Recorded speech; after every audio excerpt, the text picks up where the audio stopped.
Hey there YouTube, Wrestling Optimus here, back with my action figure review of WWE Fastlane. It's the last stop on the road to WrestleMania, and although I wasn't too hyped for this card, there are a few intriguing storylines that I'm keeping my eye on.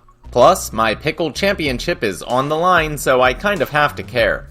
Before we get started though, if you're new here, make sure to like the video and subscribe to the channel for more pro wrestling and action figure content. Now, for a recap and review, let's take it over to the action figures. On the pre-show, Matt Riddle defends his United States Championship against Mustafa Ali of Retribution. Ali dominates for most of the match, so Retribution doesn't interfere despite standing at ringside. Eventually though, Riddle reverses a top rope move into a bro derrick and retains. Ali freaks out afterwards, causing Slapjack and Reckoning, aka Mia Yim, to abandon him before Mace and T-Bar give him a double chokeslam. Thank God. Hopefully all of these talented performers can move on to better, more fulfilling roles. The women's tag team match starts the main show as Shayna Baszler and Nia Jax defend their titles against SmackDown Women's Champion Sasha Banks and her WrestleMania opponent Bianca Belair. Unfortunately, Reginald is back from his spa day and tries to interfere, but doesn't have much effect on the outcome. Sasha catches Shayna in the Banks statement, but right as she's about to tap, Nia shoves Bianca into them, breaking it up.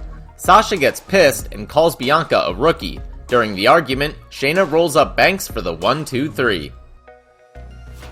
Afterwards, the babyfaces continue fighting until Sasha bitch slaps Bianca hard and calls her a rookie a few more times.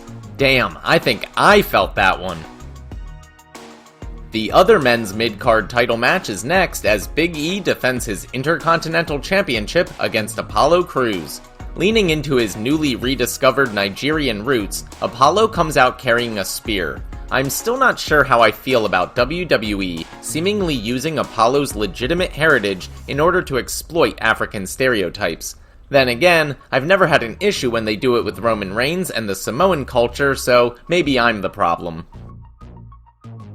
Big E dominates the early going while taunting Crews that he asked for this match, and the subsequent beatdown that apparently comes with it. Then we see possibly the biggest botch of the night. Apollo reverses the big ending and rolls up Big E. The ref counts 2, then hesitates as if E forgot to kick out. The two men try to adjust but end up in virtually the same position, so the ref restarts her count, going all the way to 3 this time. The end result is it appeared that Big E was pinned for a 5 count. Not the best look for one of your champions, even though he was declared the winner. Side note, referees in WWE are told to call the match like a shoot, meaning the onus is on the wrestlers to get it right, not the ref. Commentary tries to cover it up while Apollo attacks Big E, but the lack of instant replay is quite telling. There's a completely ridiculous commercial with Rick Buggs, the former Eric Bugenhagen of NXT, dressed as an Old Spice sales rep. He accidentally pins R-Truth to become the new 24/7 champion before immediately losing it back, much to the chagrin of a nearby Akira Tozawa who gives chase. We see footage of Shane McMahon injuring himself while warming up for his match, but he manages to limp out with Elias for an impromptu concert. Except it's not a concert, it's Shane's sneaky way of telling Elias that he'll be taking Shane's place for Braun Strowman tonight. And of course, that match is next.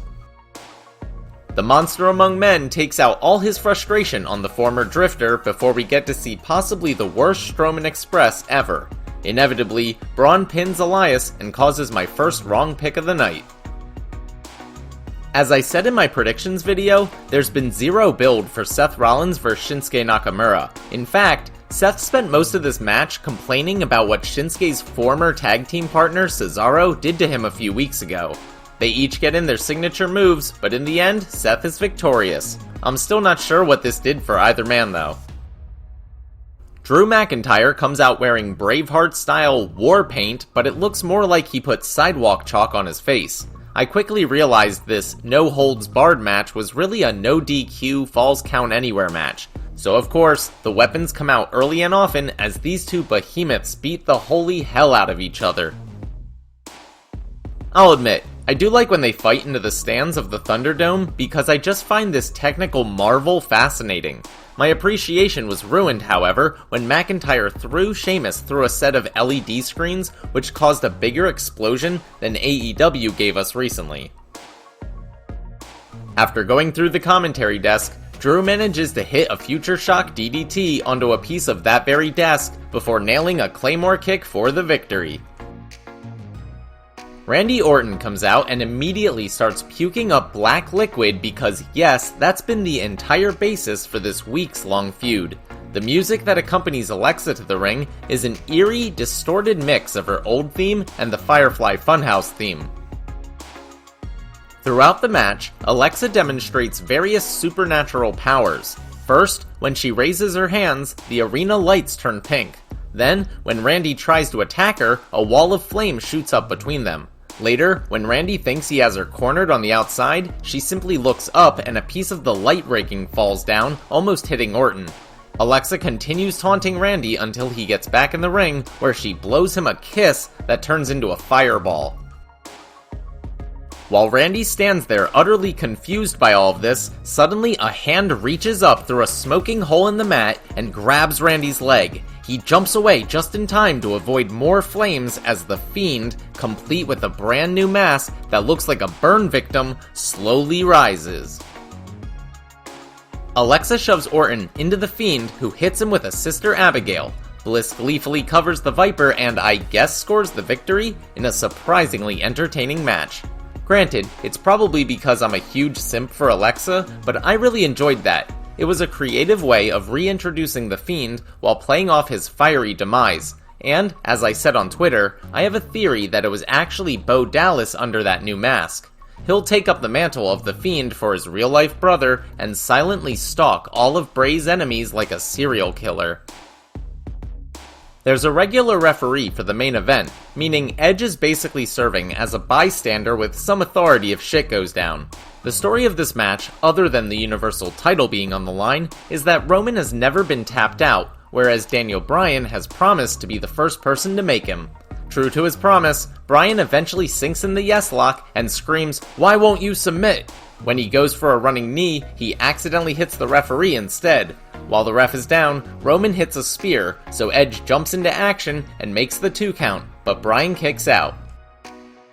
He applies another yes lock later on, but Jey Uso appears from out of nowhere and super kicks both Edge and Daniel Bryan. He grabs a chair and goes to use it, but Bryan wakes up and hits him with a running knee. He beats Jey with the chair, then goes to hit Roman, but accidentally hits Edge instead. If I'm being picky, that's the exact same spot twice in one match. Just saying.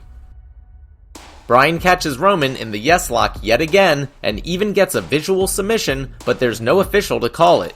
Suddenly, Edge blasts them both with the chair. He storms off as a new ref arrives. Roman makes the cover and retains his Universal Championship. Aside from the botched ending to the Big E vs Apollo Crews match, that pay-per-view wasn't half bad. It was certainly better than it had any right to be, considering WWE jammed it onto the calendar with no build to most matches and others actively hindering some of the plans for WrestleMania. Its timing is suspect, but hey, I had fun. Match of the night was probably the main event, but I think my favorite part was the return of The Fiend. This was better than most episodes of Raw or SmackDown, but still not as good as even the average episode of Dynamite. If I had to give it a star rating, 3.5 out of 5. Alright, that'll do it for WWE Fastlane. Thanks so much for watching. Let me know what you thought in the comments down below.